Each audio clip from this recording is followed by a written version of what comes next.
Cabin mate 24 hours study hall and work space mobile app download చేసుకుని ఇప్పుడే మీ cabin book చేసుకోండి.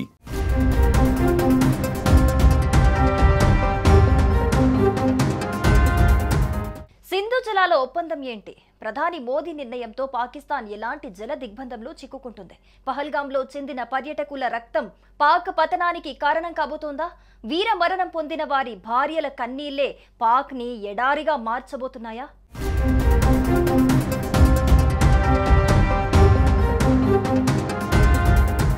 పాకిస్తాన్తో 1960లో కుదిరిన సింధు జలాల ఒప్పందాన్ని జమ్మూ కాశ్మీర్లోని పహల్గాం దాడి నేపథ్యంలో తక్షణమే నిలిపేస్తున్నట్లు భారత్ ప్రకటించింది.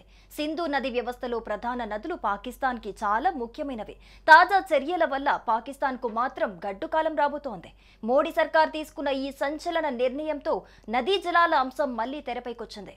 ఇరు దేశాల మధ్య విస్తరించి ఉన్న సింధు నది, దాని ఉపనదుల జలాలను సాగు కోసం, జల విద్యుత్ వంటి తదితర అవసరాల కోసం వినియోగించుకునేందుకు భారత్ పాక్ 6 దశాబ్దాల క్రితం చేసుకున్న ఒప్పందమే సింధు జలాల ఒప్పందం.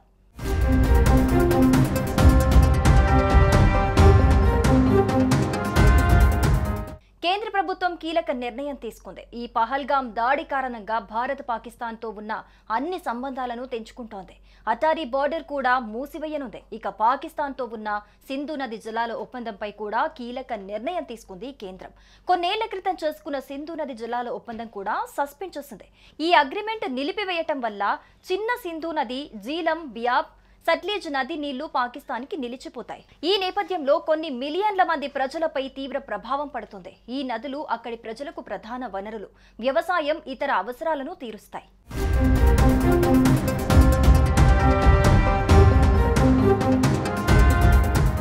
భారతదేశం పాకిస్తాన్ మధ్య 1960 సెప్టెంబర్ 19న సింధు జల ఒప్పందం జరిగింది.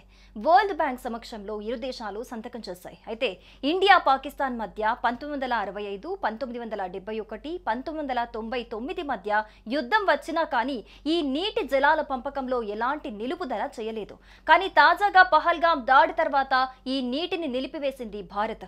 ఈ సింధు నదీ జలాల అగ్రిమెంట్ కరాచీలో భారత ప్రధానమంత్రి జవహర్ లాల్ నెహ్రూ, అప్పటి పాకిస్తాన్ అధ్యక్షుడు మార్షల్ అయూబ్ ఖాన్ మధ్యలో జరిగింది. ఈ అగ్రిమెంటు ప్రకారం తూర్పు దిశగా వెళ్లే బియాస్, రవి, సట్లెజ్ ఇండియాలో ఉండే ఈ ఉపనదులన్నీ ఏడాదికి 41 బిలియన్ మెట్రిక్ క్యూబ్ ఇండియా ఉపయోగిస్తోంది. అయితే పశ్చిమ దిశగా వెళ్లే నదులైన సింధు, చీనాబ్, జీలం 99 బిలియన్ల మెట్రిక్ క్యూబ్స్ పాకిస్తాన్ వినియోగించుకుంటోంది. అంటే 30% నీటిని ఇండియా వినియోగిస్తే సింధు నది వ్యవస్థలో పాకిస్తాన్ మాత్రం 70% నీటిని వినియోగిస్తోంది.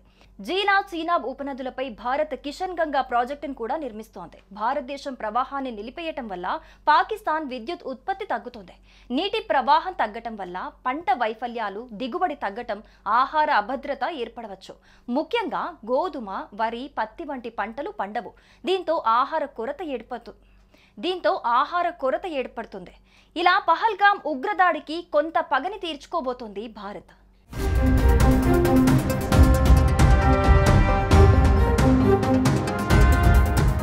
సుమన్ టీవీలో మీ పర్సనల్ అండ్ బిజినెస్ ప్రమోషన్స్ కోసం కింది నెంబర్కి కాంటాక్ట్ చేయండి.